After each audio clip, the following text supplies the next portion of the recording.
또 공과금도 각자 부담하는 상태라면 모회사 지배 관리하에 있다고 판단할 수 있을까요?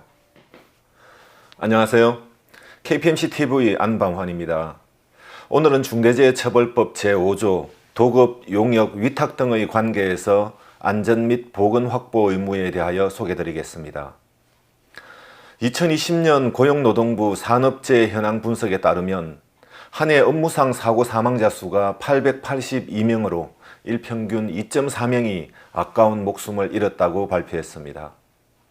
특히 50인 미만의 소규모 기업에서 전체 사망자의 81%를 차지하고 있는데 이들 중 많은 기업이 도급, 용역 또는 위탁업에 종사하는 분들이 아닌가 생각합니다. 오늘은 도급, 용역 또는 위탁 등의 관계에서 안전 및 보건 확보 의무에 대하여 소개드리겠습니다.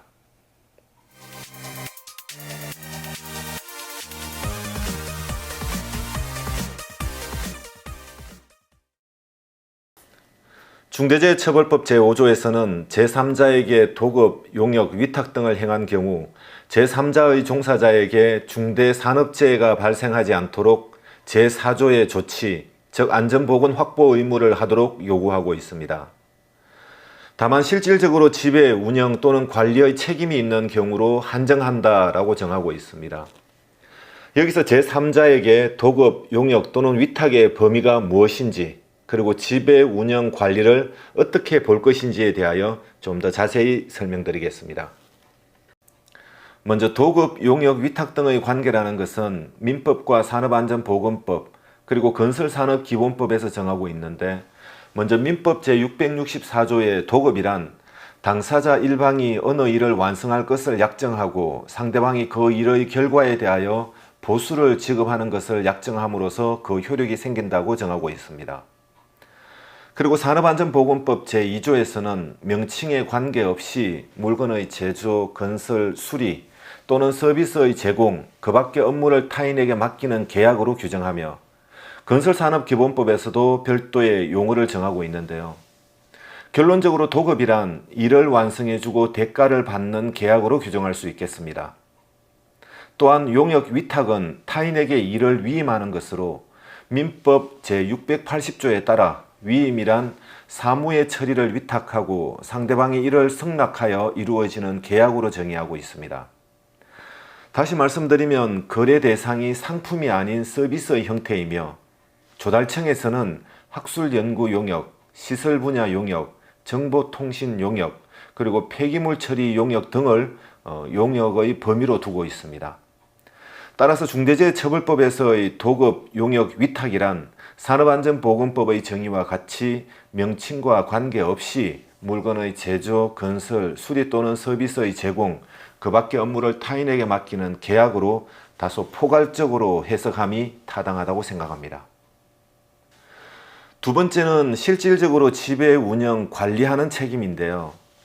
지배, 운영 또는 관리란 첫 번째 사업 또는 사업장의 조직, 인력, 예산 등에 대하여 도급인이 권리를 행사할 수 있는 경우이며 두 번째는 장소와 관계된 사항으로 도급인의 사업장이 아니더라도 조직, 인력 또는 예산 등을 통하여 실질적인 지배, 운영 또는 관리를 하는 장소에 있거나 여러 차례 하도급을 하는 경우라도 도급인의 책임을 면할 수 없습니다.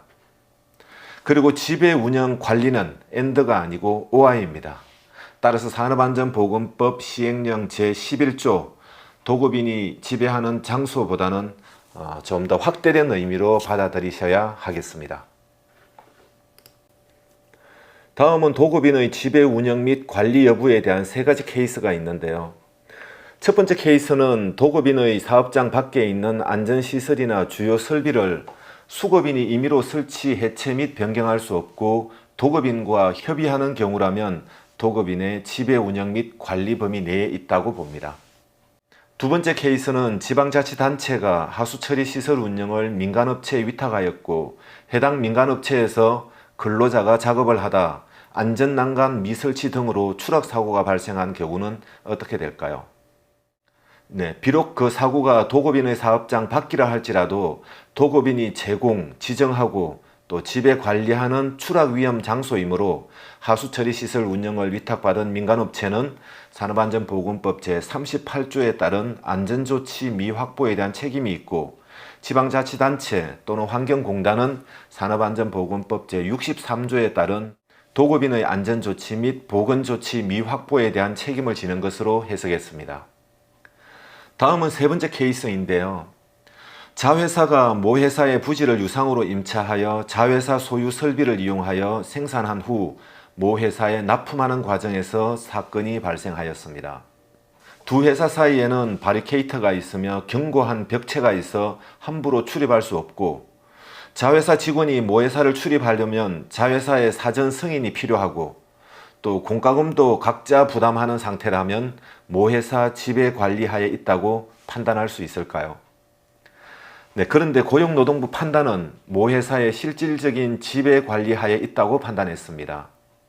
근거는 첫 번째, 모회사 직원들이 일부 출입하였다는 점이고, 두 번째는 모회사 부지에 자회사의 공장이 있다는 점, 세 번째는 모회사 건물의 일부를 사용하고 있다는 점을 이유로 자회사의 사업장을 지배 관리하고 있다고 판단했습니다.